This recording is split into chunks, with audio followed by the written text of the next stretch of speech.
आजकल के दौर में अमीर वो नहीं है जो ज्यादा कमा रहा है, बल्कि अमीर ज़हनी तौर पे सुखी और इसके अलावा फ्यूचर की सेविंग वो इंसान कर रहा है जो कि समझदारी से खर्च कर रहा है। और डेफिनेटली हम लोग फ्यूचर की प्लानिंग इसी वजह से करते हैं ताकि ज़हनी सुकून रहे, घर की खुशहाली मेंटेन रहे और हम बेहतर फ्यूचर प्लानिंग कर सकें। मेरे साथ भी ऐसा ही हुआ करता था। अशर जो मुझे मंथली पॉकेट मनी देते थे बहुत ज्यादा लगती होती थी, लगता था सब कुछ खरीद भी लूंगी, बचत भी कर लूंगी और at the end of the month कुछ भी हाथ पे नहीं रहता था। अशर ने पॉकेट मनी ज्यादा की लेकिन हालात फिर भी वहीं के वहीं थे।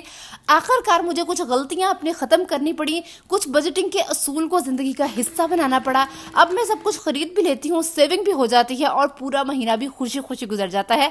आज आपके साथ भी वही असूल शेयर करूंगी और कुछ रोजमर्रा की बातें करेंगे कि मैं किस तरह से एक बच्चे के साथ यूट्यूब चैनल और अपनी रूटीन को मैनेज कर रही हूँ। तो आज का व्लॉग एंड तक लाजमी देखिएगा। अस्सलाम वालेकुम जी and welcome back to my channel. आज का व्लॉग स्टार्ट हो रहा है अर्ली मॉर्निंग से। अच्छा, कोई कहता है कि मुझे गर्मियां पसंद है, कोई कहता है मुझे सर्दियां पसंद है, लेकिन मैं कहती हूँ कि मुझे सुबह का टाइम बहुत पसंद है। हमेशा चाहे गर्मी हो चाहे सर्दी हो, धीमी धीमी सी हवा चलती है, इतनी खामोशी होती है, सारी दुनिया उस टाइम सो रही हुई होती है।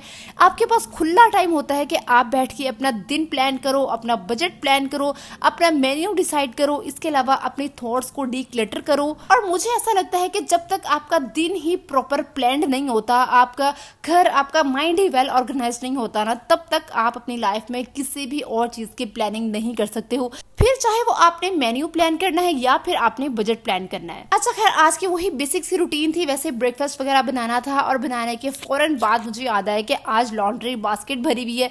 फौरन से बास्केट उठाई और उठा के मशीन में कपड़े डालने चली गई। लेकिन जाने से पहले पहले देख गई थी कि आज किचन में कौन कौन सी चीजें खत्म हुई हुई हैं और वो चीजें लाने वाली हैं। सूखा धनिया और जीरा जो है वो खत्म हुआ था। इसके अलावा मैं पेंट्री में भी चेक करती हूँ और जो किचन के ड्रॉर्स हैं वहां भी अलहदा अलहदा चेक करती हूँ कि कौन कौन सी चीज खत्म हुई हुई है। अच्छा, इससे पहले मेरी रूटीन कुछ इस तरह से थी कि मैं लिस्ट नहीं बनाती होती थी। अगर कोई भी चीज खत्म होती थी ना, बस उसको माइंड में रख लेती होती थी और एक चीज लेने जाती थी, साथ 4 चीजें मैं एक्स्ट्रा हमेशा लेके आती होती थी। कोई भी मार्ट में उन लोगों ने हम लोगों को उल्लू बनाने के लिए नई नई प्रोडक्ट्स तो लास्ट में रखनी होती हैं और हम लोग भी वैसे कि हम लोग लेके आएंगे, ट्राई करेंगे और इतना टाइम हमारे पास कहाँ ही होता है।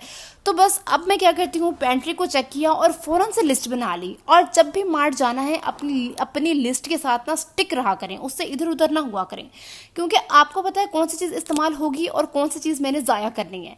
ये सब मैं गलतियाँ कर कर के अपने क्लीनिंग प्रोडक्ट्स ला के, अपने स्किन के प्रोडक्ट्स ला के ज़ाया कर करके देख चुकी हूँ। डिफरेंट स्पाइसेस ला रही हूँ भाई। नेशनल का फ्ला मसाला भी ट्राई करती हूँ, यह मसाला भी ट्राई करती हूँ। उसके बाद अगर किसी को पसंद नहीं आता ना, तो वो पूरा डब्बा ज़ाया जाता है। तो इसका बेस्ट सोल्यूशन ये होता है कि आप पहले तो लिस्ट बनाएं और अगर आपको कोई चीज़ पसंद आ रही है, आपने ट्राई करनी है, तो पहले छोटी पैकिंग में लेके उसको ट्राई करें और उसके बाद फिर उसकी बड़ी पैकिंग लें। अच्छा, फिर दूसरा उसूल मैंने ये बनाया कि बजाय इस इंतजार में बैठूं कि महीना गुजर जाएगा उसके बाद जो पैसे बचेंगे उसकी सेविंग करूंगी, उसूल अब मेरा ये है कि पहले मैं सेविंग के पैसे रख लेती हूँ और उसके बाद जो पैसे बचते हैं उनको फिर मैं खर्च करती हूँ। अब जी इसके बाद तीसरा उसूल मैंने ये बनाया कि जब मैं अब्दुल मुईस के साथ जाती थी मार्केट, तो रास्ते में है $1 शॉप है, ठेले पे 200 के 3 मोजे बेच रहे हैं। $1 शॉप से हमें 150 की, 200 की, 250 की इतनी सस्ती सी ये डेकोरेशन की चीज़ मिल रही है, हमें फलां चीज़ जो है वो ग्रोसरी की मिल रही है, हमें क्रॉकरी की मिल रही है, तो वो हम फटाफट से अपने कार्ट में डालते जाते हैं। इसी तरह जो चीज़ हमें नहीं भी चाहिए होती वो भी हम इकट्ठी करते जाते हैं और 200, 300, 400 जमा करते करते ना 4 से 5 हज़ार का बिल आराम से बन जाता है। आज के बाद से आपने मेरे वाला रूल अपनाना है। कोई भी चीज़ उठाने से पहले माइंड में एक दफ़ा रिकॉल करना है कि क्या वाकई मुझे इस चीज़ की ज़रूरत है या फिर मैं इसको शौकिया ले रही हूँ। और जब आप एक दफ़ा ये लाइन अपने माइंड में रिकॉल करेंगे ना, देखना कि आपका 70% जो कार्ट है ना वो वहीं पे खाली हो जाएगा और इसी तरह फिर आपकी 2-2.5 हज़ार की सेविंग वहाँ भी हो जाएगी और जो 1-2 पीछे काम की चीज़ें बचेंगी ना, आप सिर्फ वही खरीद के लाएंगे। सियाने कहा करते थे, अगर मर्द कंजूस हो तो उसकी कंजूसी औरत को जलील करवा देती है, अगर औरत कंजूस हो तो उसकी कंजूसी मर्द को अमीर बना देती है। आज बहुत ज्यादा गर्मी थी, अच्छा खासा हबस था और उसके बावजूद मैं दोपहर के 3 बजे कमरे में बंद बैठ के पसीनो पसीनी होके आप लोगों के लिए वॉइस ओवर कर रही हूँ। बस इसी तरह से सब कुछ मैनेज करना पड़ता है क्योंकि इस टाइम पे अब्दुल मुईस भी सो रहा है और ये मेरे पास बेस्ट टाइम है कि मैं सुकून से बैठ के वॉइस ओवर कर सकूँ। और वॉइस ओवर करने के लिए ना आपको सबसे ज्यादा जो चाहिए होता है कि आप मेंटली रिलैक्स रिलैक्स हो, आपको टेंशन ना हो पीछे बच्चों की या किसी भी काम की या शोर शराबे की, क्योंकि जितना ज्यादा माइंड डाइवर्ट होता है उतना ज्यादा दिमाग खाली भी रहता है और दिमाग में कोई आइडियाज भी नहीं आते हैं। आप लोग मुझे कहते हैं ना कि आप इतनी बातें किस तरह से कर लेती हैं, इतना कुछ आपके जहन में किस तरह से आता है, क्योंकि मैं अपने दिमाग को बाकी सब कामों से सोचों से खाली करके बैठती हूँ, तो फिर इस तरफ मेरा दिमाग ज्यादा चलना शुरू हो जाता है। और दूसरी बात यह कि जब आपकी एक चीज जैसे कि मैंने व्लॉग बनाना है, वॉइस ओवर करना है, रूटीन में आ जाता है ना, तो इस चीज को बच्चे भी बहुत ज्यादा इंजॉय करने लगते हैं। अब जैसे कि अब्दुल मिस कह रहा था लेट्स डू एन एक्टिविटी, अब मैंने सोचा कि भाई अब इसके लिए मैं क्या DIY करूं। अक्सर ना मैं उसके लिए DIY करती रहती हूँ, नीचे शॉप से कार्डबोर्ड बड़े बड़े उठा के ना, तो उसको मैं बहुत ज़्यादा DIY एक्टिविटीज़ बना के देती हूँ। लेकिन आज मैंने कहा कि चलो मैंगो डिलाइट बनाती हूँ और साथ के साथ इसको एक्टिविटी भी मिल जाएगी, व्हिप्ड क्रीम को व्हिप करवा लेगा, क्यूब्स कट करवा लेगा, और डेफिनेटली वो इस चीज़ को बहुत ज़्यादा इंजॉय भी कर रहा था। अच्छा, ये जो डिलाइट है, मैंगो डिलाइट है, स्ट्रॉबेरी डिलाइट भी मैंने अपनी पिछले व्लॉग्स में बनाया था, लोटस डिलाइट बनता है, ये इतने कोई बजट फ्रेंडली है, बनाना बहुत आसान है, टेस्ट इसका लाजवाब होता है। और बजाय फौरन से भाग के बच्चों को इस टाइम लेज ला दो, चिली मिली ला दो, कुरकुरे वगैरह ला दो, ट्राई किया करेंगे जो चीज़ घर में पड़ी है ना, बच्चों को आदत हो कि मुझे भूख लगी है तो मैंने सबसे पहले घर की तरफ भागना है, फ्रिज की तरफ भागना है, कि जो चीज़ पहले घर में पड़ी है मैं उसको यूटिलाइज करूं। बच्चों को स्नैक्स के पीछे मत लगाएं, सारी जिंदगी पड़ी है, बच्चों ने जब बड़े होना है, हॉस्टल्स में जाना है, तो बच्चों ने ये पिज्जे बर्गर वगैरह ही खाने हैं। तो मेक श्योर कि जो उनकी बेस बन रही है, उनकी हड्डियां बन रही है ना, वो मजबूत बने और उनमें अच्छी जो घर के साफ सुथरे खाने वाली एनर्जी जाए। सबसे पहले मैंने ग्लूको बिस्किट को लेके अच्छे से क्रश कर लिया, उसके बाद मैंने कंडेंस्ड मिल्क ज़्यादा लिया थोड़ा सा, और उसमें हल्का सा दूध का तकरीबन 1 पव्वा डाल के अच्छे से मिक्स करके ना, तो ये हल्का हल्का सा मैंने बिस्किट के ऊपर डाल दिया ताकि वो अच्छे से प्रेस हो जाए। उसके बाद मैंने व्हिप्ड क्रीम लेके उसको अच्छे से व्हिप किया। अच्छा, यहाँ पे व्हिप्ड क्रीम का तकरीबन 700 से 800 का बड़ा 1 लीटर वाला पैकेट आ जाता है, और उस पैकेट में से आप उसको 5-6 महीने लगातार, अगर आप रशियन सैलड बना रहे हो, केक्स बना रहे हो, डिलाइट बना रहे हो, फिर भी वो ख़त्म नहीं होता है। यहाँ पे जो मैंने आपको बॉक्स दिखाया जिसमें क्रीम थी, ये सारा उस पैकेट से फुल हो जाता है, और मैंने जस्ट उसका एक कॉर्नर लिया था और उससे देखें क्रीम कितनी ज़्यादा व्हिप हो गई है। अच्छा, इसके बाद फिर मैंगो की प्यूरी बनाएंगे। मैंगो आपने काट के उसमें हल्का सा पानी डाल के उसको ग्राइंड कर लेना है। इसमें से कुछ प्यूरी को जो क्रीम के अंदर मिक्स कर देंगे ताकि अच्छा सा मैंगो का टेस्ट आ जाए, और थोड़ी सी प्यूरी को साइड पे ना डेकोरेशन के लिए बचा लेंगे। अच्छा, क्रीम की लेयर लगाने के बाद इसके ऊपर जो प्यूरी बचाई थी ना, उसको मैंने स्पून से पहले सर्कल्स में ड्रॉ किया, और उसके ऊपर फिर लाइन से उसकी मजीद डेकोरेशन कर दी, और फिर जो क्यूब्स मैंने कट किए थे उनको साइड पे लगा के, और जो बिस्किट्स का पाउडर क्रश किया था उसको इसके ऊपर हल्का हल्का सा स्प्रिंकल कर दिया। अब इसको आपने कवर करके ठंडा होने के लिए रख देना है। ठंडा होने दें, दोपहर को बनाया तो रात को खाएं, रात को बनाया तो सुबह को खाएं। इतना ये मजे का डिलीशियस माउथ वाटरिंग है, और बच्चे तो इस चीज को इतना एंजॉय भी करते हैं बनाने में, और खाने में तो ये और भी ज्यादा पसंद करते हैं। बिल्कुल बजट फ्रेंडली है, कोई एक्स्ट्रा ना एफर्ट चाहिए और ना ही आपको एक्स्ट्रा पैसे चाहिए। अच्छा, मैं यहाँ पे बाहर के खाने की बात कर रही थी। मैं और अशरना जब से अब्दुल मुइज़ हुआ है, हम बाहर के खाने को लेके बहुत ज़्यादा लिमिटेड हो गए हैं। इससे पहले हम इतना ज़्यादा बाहर का खाते थे, रात को 1-1 बजे बाहर की कढ़ाइयाँ ऑर्डर आ रही हैं, पिज़्ज़े ऑर्डर करवा रहे हैं।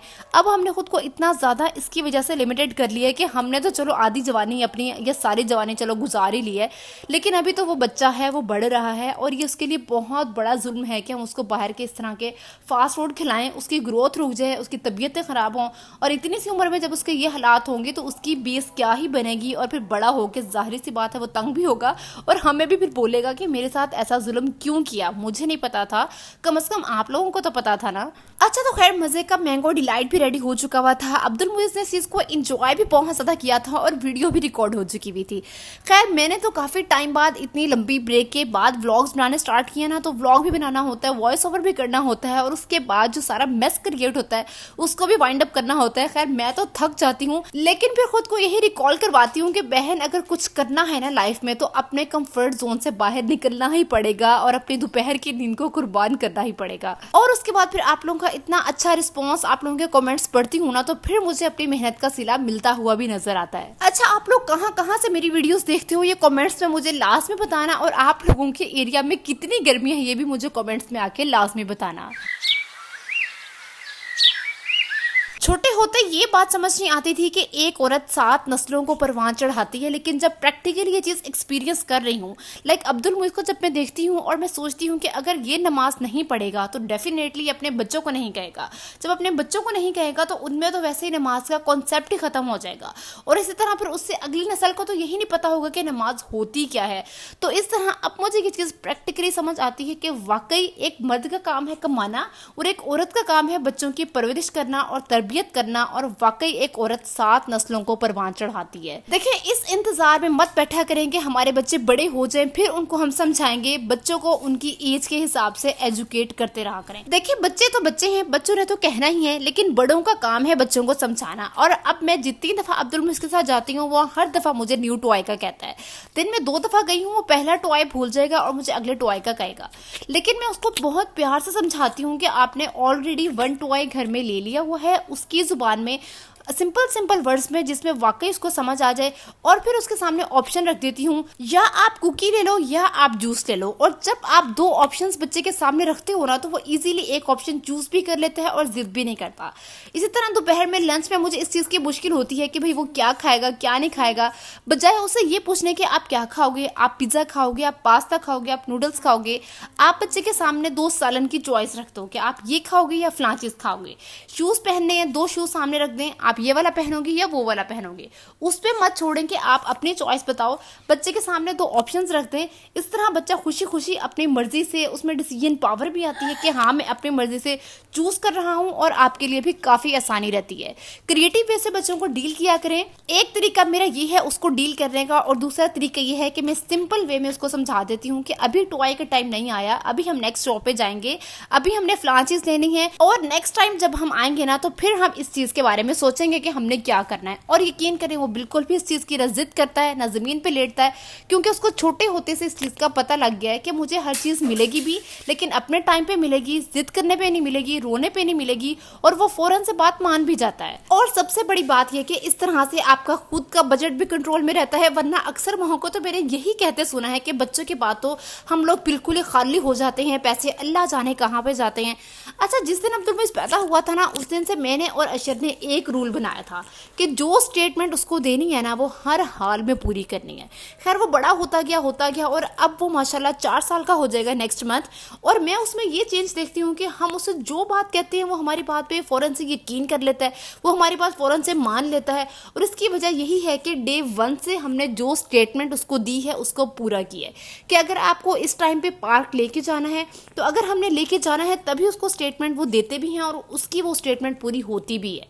तो जिस दिन उसको टॉय मिलना है उसी दिन उसको ये स्टेटमेंट देंगे भी और उसी दिन फिर उसकी वो स्टेटमेंट पूरी होगी भी। तो इस तरह बच्चे का अपने पेरेंट्स पे ट्रस्ट बिल्ड होना स्टार्ट हो जाता है और बच्चा फिर बगैर जिद किए आपकी हर बात मानने भी लग जाता है। तो बस ये आगे वीडियो तो मैंने बनानी थी, लेकिन अब्दुल मुइज़ उठ के आ चुका हुआ है और मजीद वॉइस ओवर करना बिल्कुल भी पॉसिबल नहीं है। तो आज की वीडियो के लिए बस इतना है, कुछ प्रैक्टिकल और बेसिक से रूल्स और बातें आप लोगों के साथ शेयर की हैं। आप लोगों ने लाजमी इसको फॉलो भी करना है और मुझे दुआ में लाजमी याद रखना है। मिलते हैं जी नई वीडियो में। अल्लाह हाफिज़।